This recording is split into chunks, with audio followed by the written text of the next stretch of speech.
Olá, meus amigos, mais um Doutor Pode, e hoje estamos recebendo aqui um doutor que pode falar o que ele quiser, sabe por quê? Ele mexe em locais onde geralmente os homens não gostam, geralmente, né? Porque tem uns aqui, tipo do meu lado aqui, que é mais, ele gosta um pouco mais. Mas hoje nós estamos recebendo quem, doutor Manuel? E aí, pessoal, tudo bem? Hoje a gente tem o prazer de receber o Dr. Felipe Vidigal. O Felipe conheci ele nos treinamentos de jiu-jitsu. Que susto! Mas eu vou deixar ele se apresentar. Nos treinamentos do quê? De jiu-jitsu? Jiu-jitsu, isso. Tá, bacana. Mas eu vou deixar ele se apresentar, falar um pouco da formação dele, da sua história, um breve histórico curricular, Claro. Felipe. Então se apresenta aí, prazer. Boa tarde, Dudu, pessoal aí, Manuel, obrigado pela oportunidade. Bom, eu sou urologista, formei em Juiz de Fora, na Faculdade de Ciências Médicas da Saúde de Juiz de Fora. Fiz residência de cirurgia geral na Santa Casa de Belo Horizonte, depois urologia no IPSENG e depois uro-oncologia e cirurgia robótica no Hospital Felício Roxo. Bacana. Hoje em dia eu estou atuando aqui em Belo Horizonte e em Brasília, Distrito Federal. Então o homem é... Esse aí Viajado. não é fraco não, Não é né? fraco, não. Esse aí gosta do que faz. Exatamente. E é importante, né, Dudu? É verdade, sem dúvida. A gente brinca muito aqui, doutor, mas a gente leva para um lado de descontração mesmo, Claro. né? Porque o assunto de saúde, às vezes, ele tem um lado que pode se brincar, mas tem um lado muito sério, né? E aí, como que a gente vai começar essas perguntas agora nesse campo da urologia, hein? A gente fez uma breve pesquisa aí, até coloquei Nosso lá Instagram, hein? no nosso Instagram lá. Pessoal, você que está acessando aí pelo YouTube, o nosso Instagram é @doutorpod. Pode, P-O-D, tá? E para começar, tá, Filipão? Vou chamar de Pode. Filipão, ou então Vidigal. Pode. Os campeões, quando a gente fala em urologia, Felipe, as perguntas mais, vamos dizer assim, mais frequentes falam um pouco a favor de disfunção erétil masculina, né? Certo. Problema de ereção e tal. Então, eu queria que você falasse um pouquinho quais são as causas de disfunção erétil que você vê no seu consultório, na sua experiência, tá? E como que é feito o tratamento. Quais são as principais causas de disfunção erétil, né? Que é a dificuldade da ereção do pênis, e quais são os tratamentos que a gente tem hoje disponível. Bom, existe, basicamente, né, assim, de forma bem tranquila da gente falar sobre isso, duas causas, né, assim, mais amplas de disfunção erétil. Uma é do paciente jovem que não tem nenhum problema de saúde, que o corpo não tem nenhum problema e ele apresenta disfunção erétil no momento do ato sexual. Esses pacientes têm um excelente resultado porque geralmente é o que a gente chama de causa psicogênica, né? Uma ansiedade que é gerada pelo momento ali do ato sexual.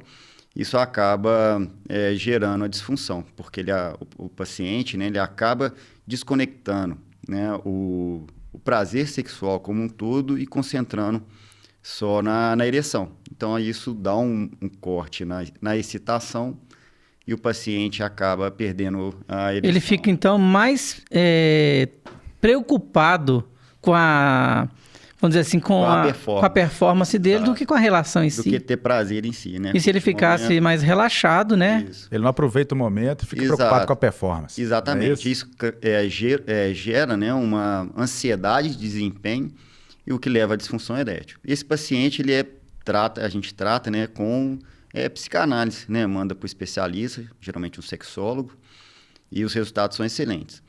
O outro tipo de paciente, né, que assim, é mais comum, é o paciente mais idoso, porque o fenômeno da ereção, ele é neurovascular, ou seja, ele precisa de um estímulo neurológico, né, excitação, e o pênis ele fica ereto devido ao acúmulo de sangue no corpo cavernoso. E com o passar da idade, né, na sua área cardiologia, existem a síndrome metabólica, né, que é causa de aterosclerose e ataca, né, o sistema cardiovascular.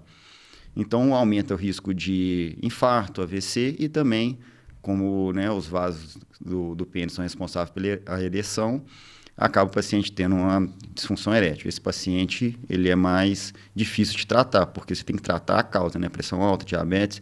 E quando tem a lesão nos vasos, às vezes a gente não consegue recuperar. Até né? coloquei isso no Instagram, Dudu, né? Fazendo esse link aí da saúde cardiovascular com desempenho sexual, né? Porque às vezes é comum, Felipe, às vezes o paciente chega pra gente lá no consultório E, na verdade, o paciente que chega para mim, ele fala que está com pressão alta, diabetes e tal, mas... Ele recusa falar que o problema... Exato. Aí na hora que... Ou ele deixa escapar isso em algum momento, ou ele vai... À medida que ele sente confiança, ele vai falar isso para o profissional. E aproveitando esse gancho que o doutor Manuel está falando aqui, o paciente que chega lá no seu consultório, ele tem esse problema, né, de ereção e tudo mais. Como geralmente ele aborda esse assunto? Normalmente ele fala da forma que ele, vamos dizer assim, mais entende. Ele fala assim, estou falhando com a minha esposa, não estou funcionando mais. Não está mais naquele pique de antigamente. O amigo está falhando. Ele vai dando essas colocações. E na hora que você faz a avaliação cardiovascular, o Felipe depois pode, né, falar isso também, a gente descobre que na paciente mais idoso, na maioria das vezes, ele tem uma causa subjacente, né? Então, o cara não trata a pressão alta direito, não trata o diabetes, e isso também afeta os vasos do pênis, que o Felipe falou, corpos cavernosos, né? A gente precisa que o sangue chegue lá para ficar ereto, né, o pênis. Então, isso é uma coisa que é bem frequente, né? Isso é importantíssimo falar isso. E aí, é muito legal esse link, porque, do contrário, né, o paciente que chega no meu consultório é o contrário do seu. Então, o paciente ele chega queixando de disfunção erétil, aí eu vou investigar, aí eu começo a ver, olha... Glicose na altura, pressão descontrolada, não está tomando remédio. Aí eu falo assim, olha, a ereção está afetada porque está todo descompensado. Geralmente, então, com o senhor, ele já chega falando. Já falei, porque ele vai pela queixa específica da disfunção. Comigo ele guarda no bolso. Ele guarda na hora que ele sente a vontade, ele vai rever. Legal, tá vendo? Essa é uma boa... Acho que o pessoal que está em casa assistindo... Com certeza. Já deve ter passado, às vezes, por alguma situação, ou um amigo dele. Igual o pessoal fala, né? O doutor, nós falamos agora há pouco sobre essa questão da pessoa numa idade mais avançada, talvez 60, 70 anos. Chegou pra gente uma pergunta no Instagram, que o rapaz perguntou aqui, o tamanho do pênis diminui com o passar dos anos? Assim, o que a gente percebe, né, é que todo o corpo, com o passar do tempo, ele vai perdendo a elasticidade, né? O colágeno do corpo, ele vai diminuindo com o passar do tempo. Então, é normal quando o paciente ele vai ficando mais velho, ele vai perdendo esse colágeno, a elasticidade. Então, o pênis ele não consegue, não é que ele diminui, mas ele não consegue dilatar como quando o paciente é mais jovem. E é interessante, né, que a gente vê às vezes umas pessoas idosas, o cara tem um narizão, a orelha cresce, né? E logo lá embaixo, poxa... São tecidos diferentes, tá vendo? né? Poxa, o cara se lascou. Imagina, quanto mais a idade, maior o tamanho. Tem uns homens aí de 60, 70 anos que... Talvez aí o cara ia querer cuidar melhor da saúde, né? Tá vendo? Poxa. Vou viver mais, quem sabe. Tá vendo? O seu avô narigudo, pode ser que ele seja prejudicado. Exatamente. Ô, Filipão, e me fala a questão do tratamento, quais são as modalidades de tratamento? Você falou que o jovem, às vezes a psicoterapia é importante, Sim, né? O jovem, basicamente, a gente trata com o tratamento psicológico, psicanálise, com o especialista, né? A minha parte é mais de uro-oncologia, cirurgia robótica. Então, quando é esse nicho de paciente, eu acabo encaminhando para alguns colegas que são mais especializados nessa parte, porque demanda, assim, não é uma coisa que acontece de uma hora para outra, mas os resultados são muito bons, né? E o tratamento da disfunção vai ser basicamente tratar a causa, né? Existem disfunção após cirurgia, né? Às vezes a cirurgia do câncer de próstata ela pode gerar a impotência sexual. Então, a gente identifica o que é a causa base dessa disfunção e tenta tratar o que está causando. E aquela inserção da prótese peniana, como é que funciona isso? A prótese, ela é o final da linha, né? Quando a gente já tentou psicanálise, já tentamos terapia oral com medicação, tem injeções, pomadas que podem ser utilizadas para melhorar essa questão da disfunção. E quando o paciente, geralmente sim, são os pacientes mais velhos, né? Às vezes que com câncer mais agressivo, que a cirurgia precisa ser tirar mais tecido, às vezes acaba pegando uma inervação, esses pacientes acabam não respondendo a nada, né? Então, nesse paciente a gente coloca a prótese, que ela basicamente tem a semi-rígida, que é uma prótese de silicone, que o paciente ele consegue moldar, e tem uma também que é como se fosse uma bombinha. Fica um dispositivo no saco, né, no escroto, e o paciente ele aciona esse dispositivo, levando a ereção e perdendo a ereção, né, E o paciente tem preferência ou você tem a casuística que o pessoal É assim, existe uma diferença grande de preço, né? A prótese que ela é inflável, ela tem uma vantagem que o paciente ele consegue ficar em detumescência, enquanto a semirrígida, o paciente fica basicamente em ereção o tempo todo, ele consegue só moldar. Então, às vezes, assim, ele não consegue usar uma sunga, né? Não consegue usar uma sunga, às vezes, né, esbarra, assim, andando de um ônibus, a gente tem que explicar isso tudo. Entendi. Porque pode causar esse constrangimento social. Entendi. Enquanto a prótese que ela é inflável, né, essa prótese, ela, como é um mecanismo mais complexo, ela tende a dar mais problema. Então, assim, às vezes o dispositivo tem algum problema ali, como qualquer, né, equipamento que pode falhar. E aí tem que reabordar a cirurgia mais difícil. Entendi. E aí, doutor? Doutor, e quanto que um paciente ele deve ser submetido a uma raspagem, por exemplo, na próstata, como o senhor falou? É só no caso de câncer? Não, a raspagem, pelo contrário. A gente faz a raspagem, que é a RTU, né? Ressecção transuretral da próstata, quando o paciente tem a condição que é a hiperplasia de próstata. A próstata ela cresce de forma que o paciente tem dificuldade de esvaziar a bexiga. Quando ele começa a sentir, então, dor ao urinar? Não, ele sente basicamente o que a gente chama de prostatismo, né? LUTS, que é Low Urinary Tract Symptoms, sintomas do trato urinário. Ele pode acordar mais de noite para urinar, ele tem a sensação de esvaziamento vesical incompleto, aquela hesitação, ele chega para... toda hora tem que ir no banheiro, vai e não consegue esvaziar totalmente a bexiga. Isso são sintomas, né? A gente precisa investigar, avaliar. Mas a RTU é um tratamento que a gente faz para hiperplasia. Antes de fazer a ressecção, a gente tende a indicar a terapia com medicação também. Então a medicação pode dar uma diminuída. Tem medicação que diminui a próstata e tem uma medicação também que relaxa né, a saída da urina, porque a próstata ela faz uma barreira física entre a bexiga e a uretra. Então, tem uma medicação que dá uma relaxada que favorece a saída da urina. Então, você ainda pode tentar o tratamento não cirúrgico. Na verdade, a gente tenta, sempre que a gente pode evitar a cirurgia, a gente tenta, porque toda cirurgia tem complicação. Então, a gente, né, tem paciente que já chega num estágio mais avançado, às vezes a medicação não tem tanto benefício mais. Mas pacientes que a gente faz o diagnóstico mais precoce, pode tentar medicação antes de operar. E, Felipe, ainda nesse assunto da próstata, né? Podia explicar para as pessoas que estão assistindo a gente com que idade já se começa a preocupar com a questão da próstata, né? A gente teve o Novembro Azul agora. Sim.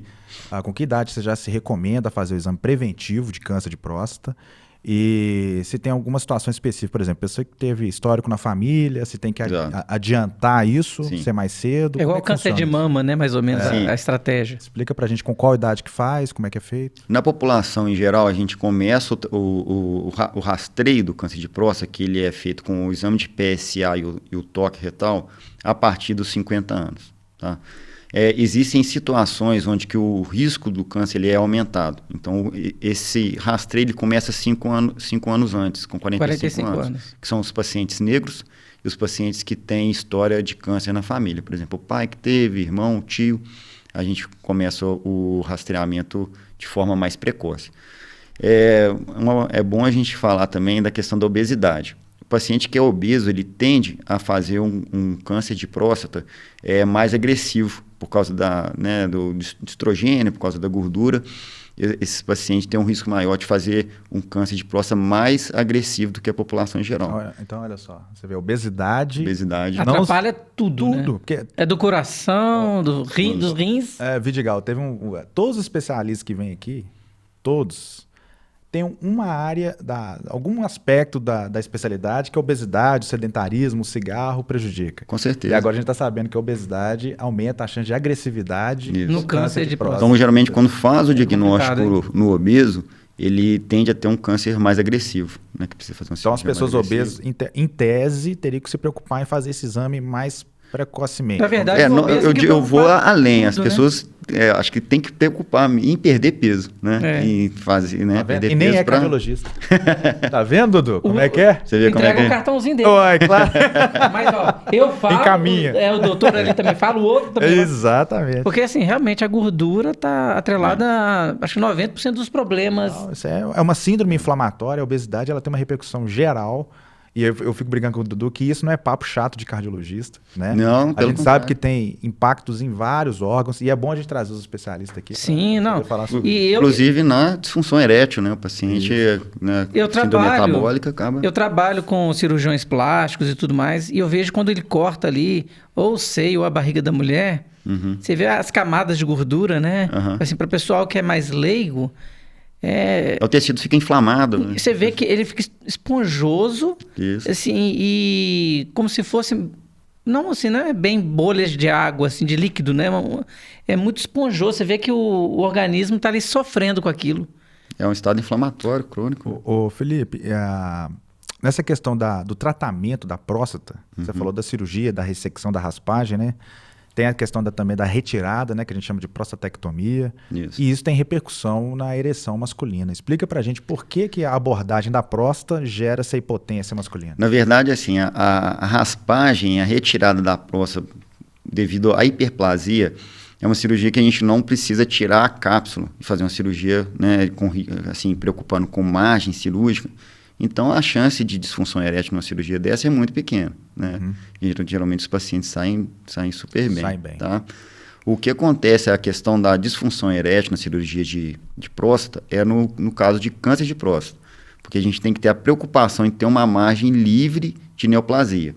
E o feixe nervoso que leva né, o estímulo central da ereção para o corpo cavernoso do pênis, né? Ela passa muito próximo. É microscópio, você olho nu você não consegue ver, você sabe mais ou menos o caminho que ele percorre. Então, no caso de câncer de próstata, essa inervação que leva o estímulo da ereção para o pênis acaba, às vezes, sendo lesado e o paciente perde a ereção. Então é mais importante ainda você detectar o câncer, talvez, com uma certa precocidade, Sem porque dúvida. você aumenta a margem. Isso, você consegue fazer uma cirurgia mais conservadora. O que é mais importante? O mais importante é ficar livre da neoplasia. E o então. câncer é silencioso, né? Então a pessoa não tem um aviso prévio. A gente tem... Existe uma brincadeira em torno disso, né? De fazer exame de próstata, que Claro. tem que levar o toque e tal. Mas você vê como é que é importante o cara fazer precocemente a avaliação, porque se ele descobrir um câncer com remoção cirúrgica segura, né? Ele 100%, reduz a né? chance de 100%, ter problema de ereção. E o quer que eu dizer, vejo é mais uma questão de desinformação, de desconhecimento, do que uma questão de masculinidade propriamente dita. claro. Quando o paciente chega no consultório, você explica a importância, a grande maioria dos pacientes fazem o exame e tem que ser feito. e Agora, entendem a importância do Uma diagnóstico coisa, precoce. doutor, a gente vê a tecnologia na ciência, né, na medicina, avançando cada vez mais. Eu já estava até brincando com minha esposa a respeito disso. A gente vê que a ginecologista tem que fazer o toque na mulher, né, desde a primeira menstruação, vamos dizer assim, né? E no homem é mais retardado isso, né? É bem mais lá para frente. E esse exame do PSA, ele tem qual grau de como posso... Acurácia? De eficácia. Confiabilidade? É. Dudu, Porque eu já vi gente que faz o exame de sangue e o médico fala assim, não, no primeiro momento não precisa ser feito esse exame de toque. Ou sempre que é feito o PSA... O paciente fica, assim, ele reza, né? Para só o PSA ser verdade. suficiente. Sim. Mas, assim, muito importante, antes de responder essa pergunta, Dudu, tocou num ponto muito, muito importante, que é a questão que a mulher realmente, né? Se a gente for perceber, a mãe leva, né, o menino e a menina para o pediatra, né? Aí chega lá com seus 13, 14 anos, a menina vai direto para o ginecologista, faz o acompanhamento todo ano. O menino não, some, vai voltar lá com seus 45, 50 anos para fazer a prevenção de próstata. Aí, às vezes, ele ele já perdeu tá décadas, obeso, né, de prevenção, de orientação, até a questão do jovem mesmo, né? Você conseguir fazer uma orientação sexual, de prevenção de IST. E essa questão, porque hoje em dia a gente vê muitos jovens obesos, assim... outro dia eu vi um menino, gente, assim, deve ter 15 anos, já pesando 90 e tantos quilos. Eu falei, gente, como que pode? Sedentarismo, né? Alimentação. E aí, provavelmente, ele vai ser um adulto com uma grande propensão a infarto, ao câncer de próstata e etc. AVC, disfunção erétil. Mas essa questão cultural nossa, né, Vidigal? A menina já é levada ao ginecologista, menstruou e tal, na adolescência. Já sai do pediatra direto. E o homem, realmente, a gente não tem esse hábito de ir no urologista, fazer uma avaliação. Claro, né? Tem casos e casos, né? Mas isso aí, realmente, a nossa cultura ainda ela é um pouco preconceituosa. O homem tem que começar a se... Mas, assim, ainda bem que está começando a mudar. já estou começando a ver pacientes jovens preocupados com a saúde, fazer prevenção. E sobre o PSA, ele é uma ferramenta que ajuda a gente a fazer o diagnóstico de qual paciente a gente vai biopsiar. Porque o resultado, né, assim, fala assim, esse paciente realmente está com câncer, ele vem não é do PSA, nenhum de exame de imagem, ele vem da biópsia, tirar um fragmento da próstata. E isso não é indolente, isso pode ter complicações como sangramento, infecção. Então a gente precisa fazer uma triagem de qual paciente a gente vai fazer a biópsia, né? O PSA, ele dá mais uma ferramenta para a gente interpretar, né, sempre em conjunto médico e paciente, falar assim, olha, esse paciente ele precisa acompanhar mais de perto, precisa fazer uma biópsia, né? O PSA a gente usa junto com o toque, porque nenhum dos dois sozinho tem é confiável, né? Às vezes um câncer de próstata ele é tão agressivo que ele não produz PSA. Então, às vezes o paciente ele tem o PSA normal baixo, mas tem um câncer agressivo que não produz PSA. Então, se é no toque... E aí, no toque, consegue descobrir se está com câncer. Aí você consegue ver um nódulo e falar assim, esse paciente que eu preciso biopsiar. E essa cirurgia do câncer de próstata, ela é demorada? O pós-cirúrgico, como que é? Eu acho que isso também é legal de levar para as pessoas, porque às vezes a pessoa fala assim, não, eu vou ficar 15 horas. A pessoa já fala assim, eu vou ficar na mesa de cirurgia 15 horas lá.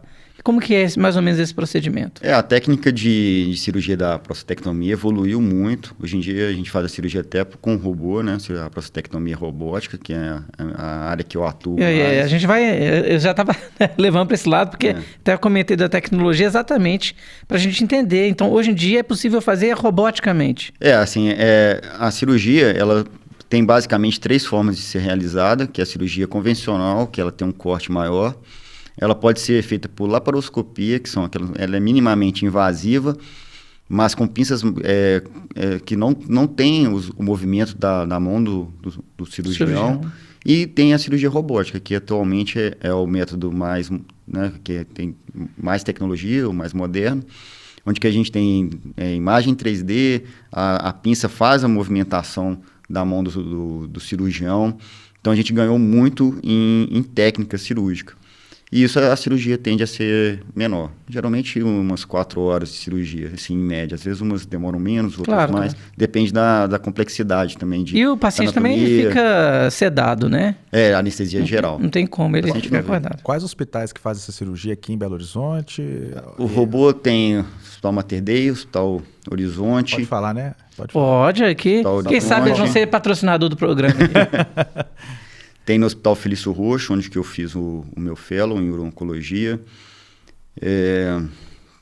Que eu estou me lembrando no momento. Então, Felício Roxo? Tinha no Vera. Belo Horizonte. Não, agora começou no Hospital Mater Teresa também. Mater Teresa e Mater Dei. Isso. Ô Felipe, e a gente está falando muito de tratamento aqui.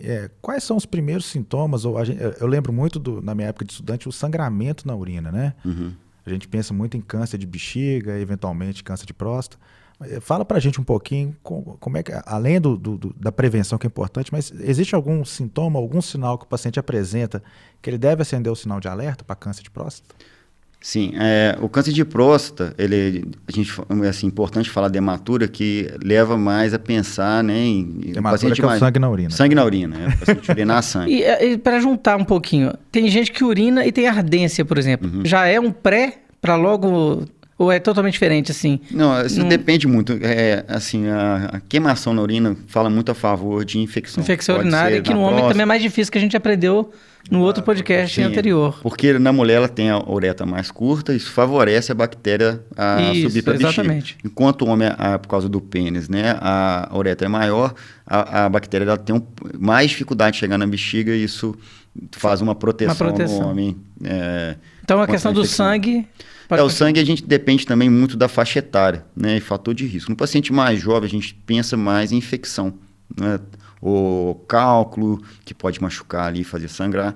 No paciente mais idoso e que principalmente tem o fator do tabagismo, paciente que fuma, esse paciente a gente liga um alerta assim, muito importante do câncer urotelial, que pode ser de bexiga, ureter e rim.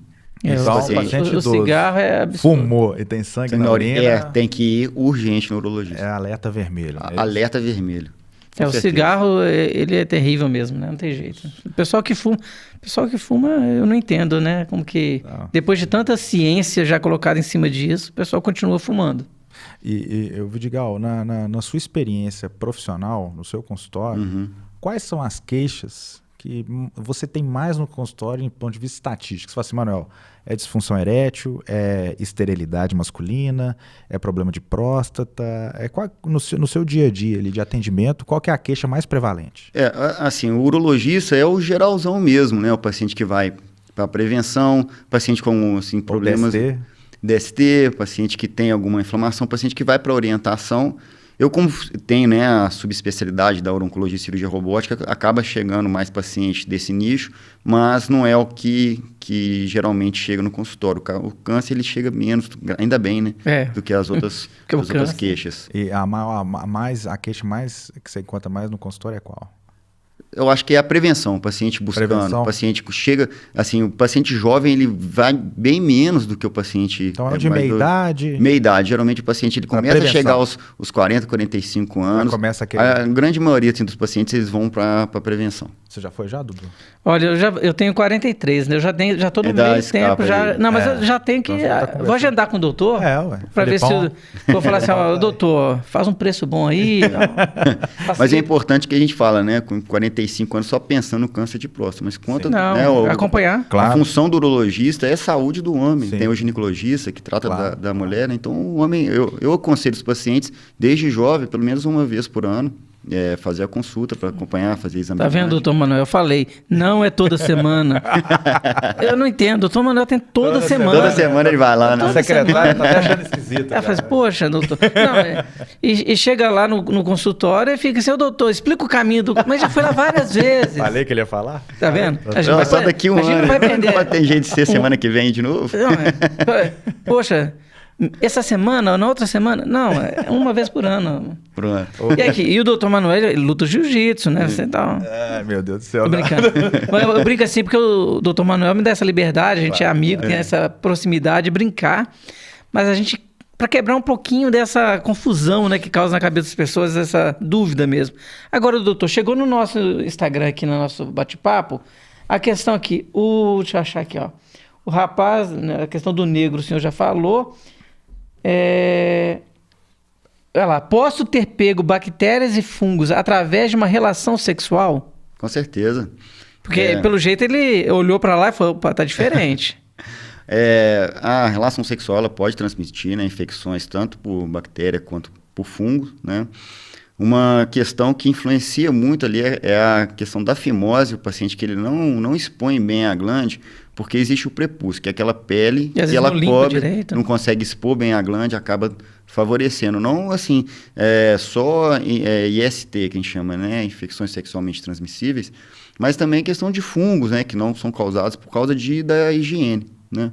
Que fungo é área úmida, né? Área úmida, quente. Eu lembro do meu internato ainda, acadêmico ainda, uma coisa que me marcou bastante, que eu lembro assim, eu falei assim, gente, como é que pode?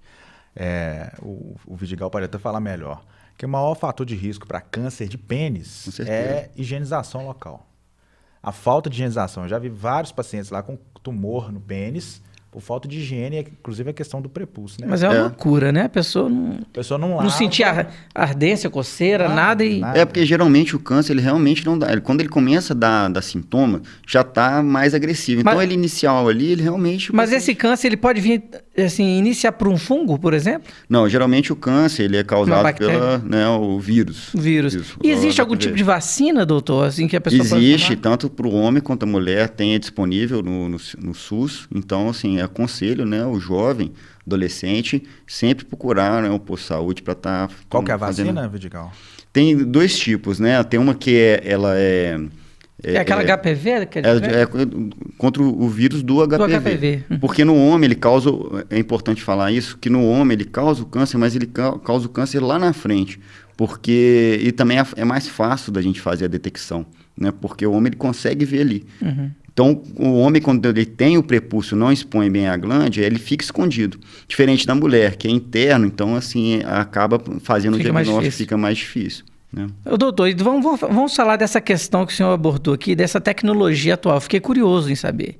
Explica pra gente, esse maquinário, como que ele é lá no bloco cirúrgico é grande? Como que seria esse maquinário? O robô, ele é realmente, assim, quem olha assim, ele impressiona, ele né? é imponente. Mas ele faz um trabalho muito minucioso. Então, assim, a tecnologia realmente é muito bacana nesse ponto. Ele é composto de, basicamente, 3 partes. Uma que é o console, onde que o cirurgião ele senta. Basicamente, um fliperama, cockpit, né? Onde que o cirurgião faz né, a cirurgia. Tem o carro do paciente, onde que é o robô, literalmente, onde que é acoplado no paciente. E tem a torre, onde que faz todo o processamento de vídeo, as imagens. Então, são essas três peças mais importantes que compõem o robô. Muito interessante, né? E esse é o equipamento que vem de fora do Brasil ou é feito no Brasil? O robô, ele é assim, o que foi inventado inicialmente, né, que se popularizou, é o Da Vinci, que é da empresa americana, mas agora já está outras, né, a patente, depois de um certo tempo, ela cai. Então, outras empresas estão chegando no mercado com outros tipos de robô. Qual que é a diferença de preço hoje uma cirurgia feita via robótica? E a manual, né? E a manual. A grande diferença mesmo é o custo do equipamento, né? Que é um equipamento importado, então, assim, questão do dólar, né? Então acaba a cirurgia sendo mais cara por causa disso. Em termos de preço, só para o pessoal ter uma a noção. média, a parte você vai operar uma próstata, por exemplo, via robótica, sai quanto para o paciente? A parte do robô, só da parte do robô de internação, ela sai, se for, né, assim, o paciente não tiver plano nem nada, em torno de 25, 30 mil reais. E tem convênio que cobre isso? Os convênios estão começando a pagar parte da cirurgia, né? O paciente assume parte. O paciente acaba tendo que complementar tipo alguma coisa. Uma coparticipação. Exato. Né? E é interessante, né? A gente até abordar esse tema mesmo, porque se fosse analisar, o plano de saúde deveria cobrir, né? Ah, mas isso aí... Mas assim, deveria. Não quero entrar Porque assim, também existe uma lista que é aprovada de procedimentos que a pessoa assina no contrato. Não, né? é assim, procedimentos que o plano de saúde tem que, né, assumir. Uhum. Então, como é uma tecnologia nova, uma cirurgia nova, ainda está no processo de ser aprovado. A questão é que os planos de saúde, talvez, eles vão aprovar o que é mais barato, talvez aquele que é manual, né? Que a pessoa fica mais... Porque a cirurgia manual, ela deve demorar o quê? 6 horas, 8 horas? Depende também muito do caso, do paciente. Às vezes o paciente obeso acaba demorando mais, né? E tem alguma condição obrigatória que tem que ser feita via robótica? Já não, existe alguma norma com relação a isso? De forma alguma, né? Assim, o importante é, né, tratar a doença. O paciente não tem condições, né? Ou o local, porque às vezes você está num centro, né? Não é a realidade da maioria das cidades ter a plataforma. A minoria tem isso. Então, acaba que o importante é você, né, tratar o paciente, controlar a doença ali. Então, se não tiver disponível tecnologia, a cirurgia, como sempre foi feita, né, pode ser feita de cirurgia aberta, sem problema nenhum. E, por exemplo, a pessoa faz essa cirurgia, esse tumor, caso talvez ele pode voltar? É comum, é recorrente a volta de um tumor na próstata? Como que funciona isso? E aproveitando, Felipe, além da recidiva que a gente fala, né? Fala pra gente os locais que mais dá metástase no câncer de próstata. O câncer de próstata, ele tem, assim, o que a gente chama desde o câncer que é indolente, ou seja, o paciente vai passar a vida inteira ali com câncer de próstata e ele não vai morrer de câncer de próstata, né? Principalmente o paciente que tem o risco de outras doenças de infarto, AVC mais elevado. Esse paciente, às vezes, tem um câncer indolente que não preocupa a gente. E tem alguns pacientes também que têm um câncer muito agressivo. A gente faz um estadiamento pré-operatório, que é na biópsia. A gente, né, o anatopatologista analisa as principais células desse câncer. E vê o grau de multiplicação, isso, né? O PSA, a gente leva diversos fatores em consideração para saber como é que eu vou fazer, né, qual que é o melhor tratamento. O câncer de próstata, se ele for de risco intermediário e alto, ele pode, né, ter uma recorrência maior. E nessa cirurgia, por exemplo, a gente precisa associar, por exemplo, linfadenectomia, tirar os linfonodos. Isso vai depender, cada caso é um caso. E o principal sítio que a gente preocupa é o osso, né? Ele gosta de espalhar. O câncer de próstata, ele tem uma afinidade maior para o câncer eu já vi pelo osso. No pronto atendimento, um caso interessante. Um senhorzinho, devia ter uns 75 anos, e toda vez ia para o médico que estava com uma dor na região coxígea, que é e aí, na cauda. Na hora que fez um raio-x ali, a pessoa dava analgésico e liberava. Aí tinha umas imagens ali bem alteradas, aí a gente foi ver, já era rarefação, vamos dizer assim. O paciente que tem o câncer de próstata, né? Esse paciente tem um câncer mais agressivo e faz metástase, principalmente para o osso, o paciente sofre muito, porque acaba tendo fratura, né, dor óssea. E ele gosta da bacia, né? Bacia, eu já vi. Interessante que a bacia também ajuda muito na questão da imunidade, né, da pessoa, né? Então, vai atrapalhar bastante. Tem algumas produções de células ali, né? É isso. Mas aí, doutor, essa questão, então, é uma estrutura grande, robusta, né? Que o paciente vai olhar e falar assim, opa, mas ele é minimamente invasivo também. Minimamente. São geralmente cortes de 8 milímetros. Nossa, é muito menos pequeno. de 1 centímetro. É um dinheiro acaba que ser o corte. A questão a invasividade. O risco de infecção é muito menor, né? O paciente recebe alta, na grande maioria das vezes, no primeiro dia de pós-operatório. Geralmente ele faz um dia de pré-operatório, a cirurgia e um dia de pós? Não, ele interna no dia da cirurgia. Vai de já chega para fazer. Já chega, interna alta no dia seguinte. Isso é na grande maioria, nem né? sempre isso é possível, né? Mas a grande maioria dos pacientes tem. Não usa dreno, né? Que acaba intercorrências, né? Na cirurgia aberta, laparoscopia, a gente acaba tendo que deixar dreno. Vidigal, lembrando aqui outro caso que eu na UPA, chegou um policial lá com um detento e o cara tava com uma dor pública. E aí a gente sempre tem aquela preocupação de esconder objeto e tudo mais. Fui mandar o paciente pro raio-x. O rapaz estava com um duplo J, que é um catéter. Pois é. 5 anos. Com esse catéter. Isso acontece muito. Explica pra gente, já entrando nesse papo aí da pedra nos rins, a gente recebeu um amigo nefrologista, a gente falou de ureterolitotripsia, a UTL, né? Sim. Ele falou, não, o pessoal da URA é que mexe mais com isso. Então já tô jogando o gancho pra você. Claro. O que é o catéter duplo J e a cirurgia de quebrar a pedra nos rins, né? Como é que é feita? O rim, ele produz a urina e tem um ducto, né? Que é o deferente, o ureter, que leva, né, a urina do rim para a bexiga. Sim. Então, assim, eventualmente pode acontecer alguma obstrução. O duplo J, ele é basicamente uma sonda, né, um catéterzinho que facilita a drenagem da urina pelo ureter até a bexiga. Ele geralmente a gente usa no caso de, né, a grande maioria, pode ser por causa de alguma obstrução extrínseca, mas a grande maioria é por causa de cálculo, né? É muito importante, existem alguns pacientes mesmo que operam, e principalmente no âmbito do SUS, que às vezes o controle é difícil, o paciente some, né? Falou que tinha que tirar o catéter com meses. Aí o cara ficou 5 anos. Geralmente o catéter tem que tirar. Dele.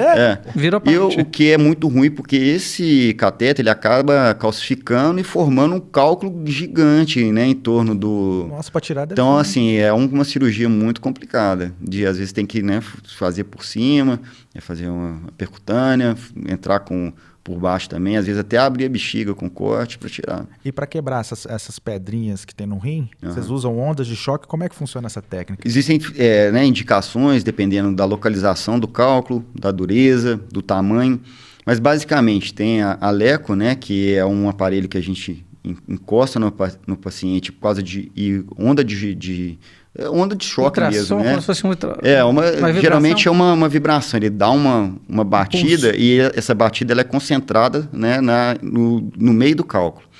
Só que isso tem um problema de que às vezes o paciente é obeso, a distância longa, a gente quebra mal, ou o cálculo muito duro ou grande, aí ela não é tão boa. Tem a cirurgia de percutânea, que faz um furo na lateral do paciente, a gente entra com a câmera dentro do rim e usa a energia, pode ser balística, que é como se fosse uma britadeira mesmo, energia laser, ela pode ser ultrassônica, que é como se fosse uma broca assim, de perfurar petróleo, então, assim, fura o cálculo. Então, assim, a energia que pode ser usada, ela, dependendo do cálculo, tem uma indicação.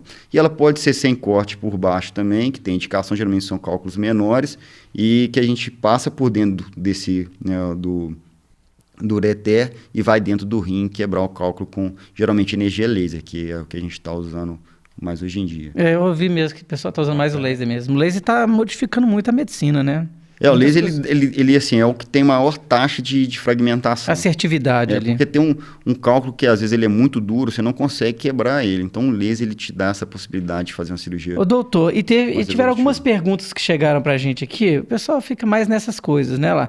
Quanto tempo o pênis fica em ereção ao tomar Viagra? Qualquer homem pode tomar remédio para disfunção erétil, Viagra, Levitra, Cialis. Tá vendo? O pessoal fica mais preocupado em tomar remédio, né?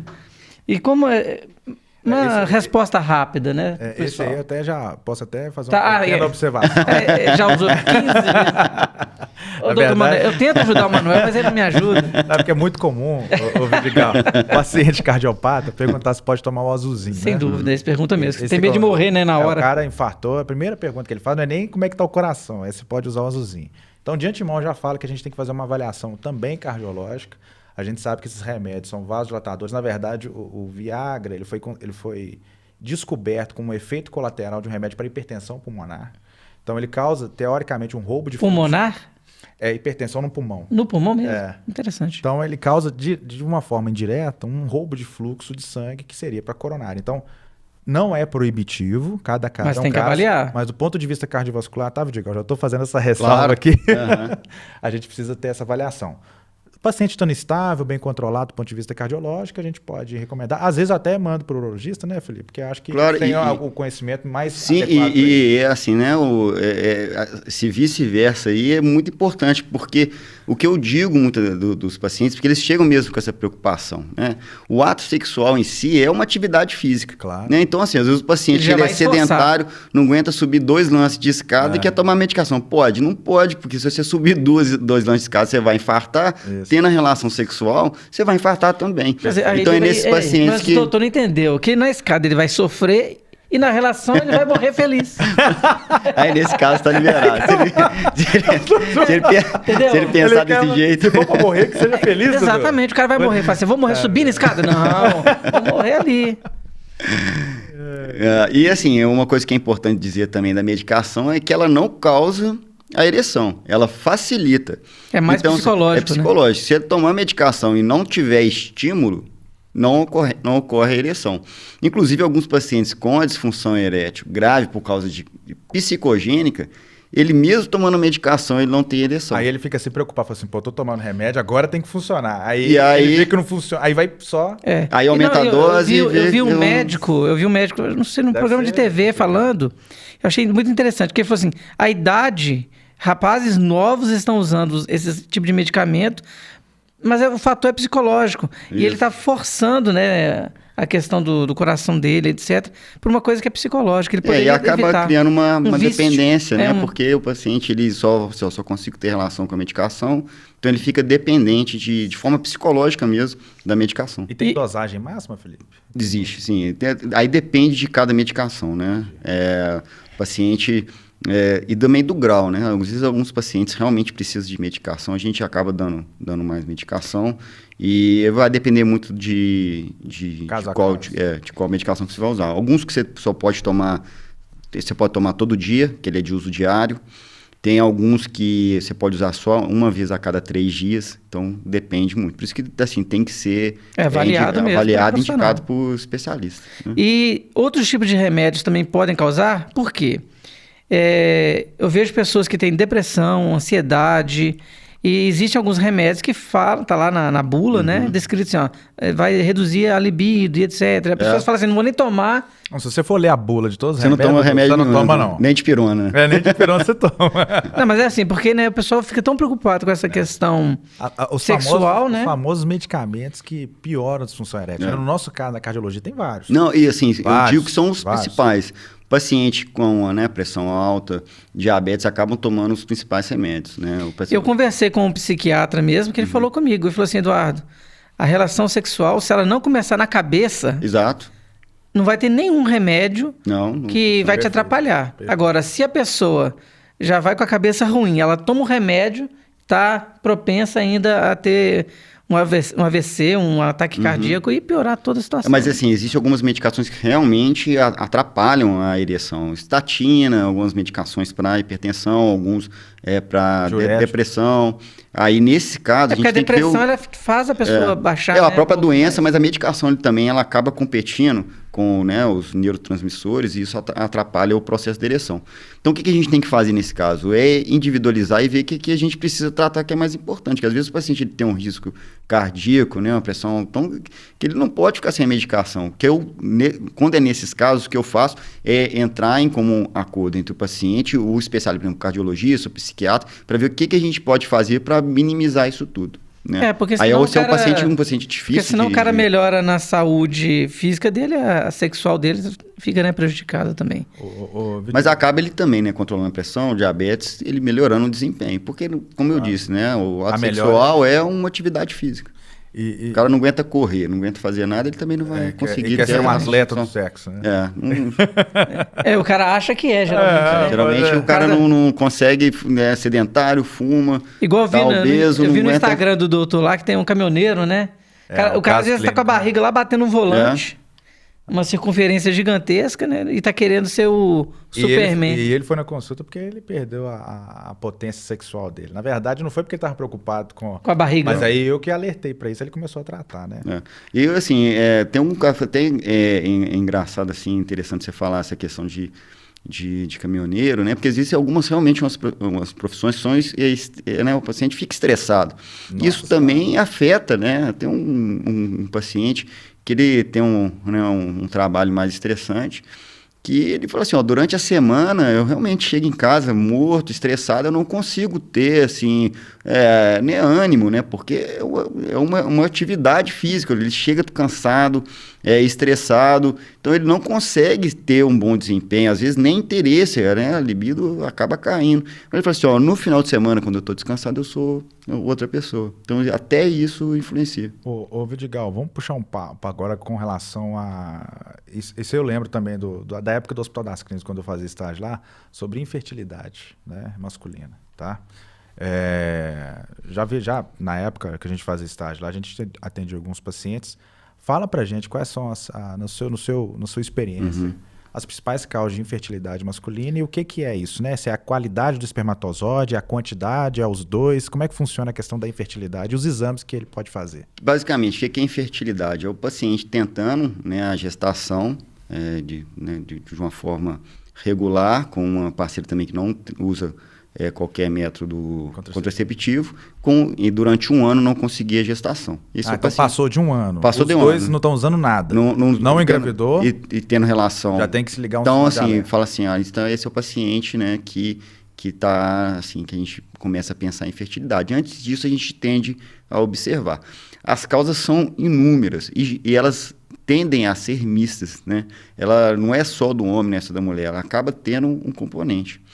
Então, assim, na parte do homem, né, que é a parte que eu atuo, geralmente elas são causadas por algum distúrbio genético, né, algumas doenças podem causar, alguma obstrução no ducto deferente, e também o que eu tenho visto, assim, com uma frequência maior no consultório, é o paciente que faz uso de anabolizante.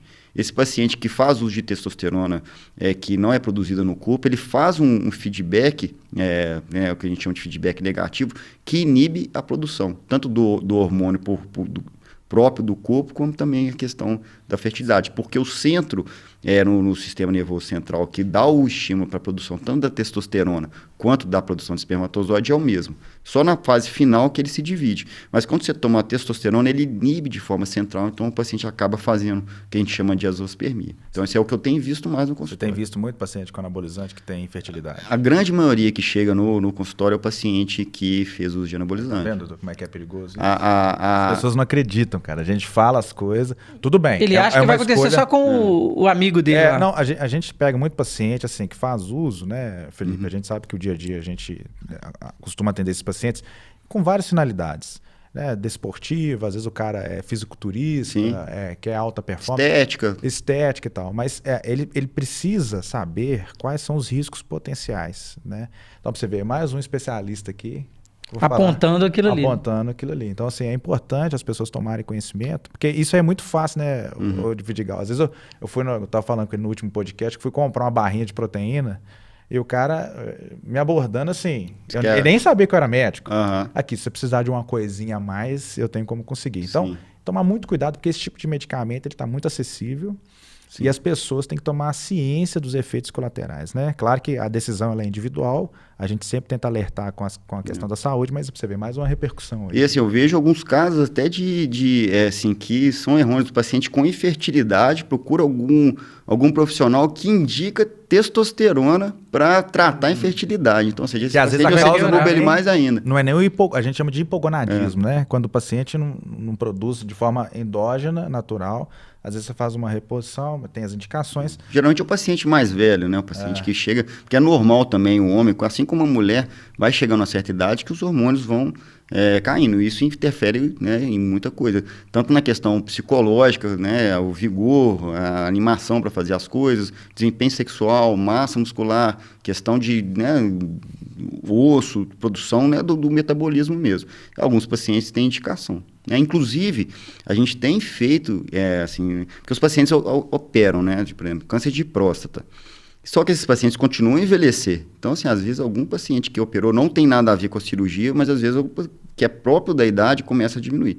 Alguns pacientes que a gente tratou de câncer de próstata, porque o câncer de próstata ele responde a testosterona. Então, uma das formas de você, né, no câncer mais avançado, controlar a doença né, fazer a castração.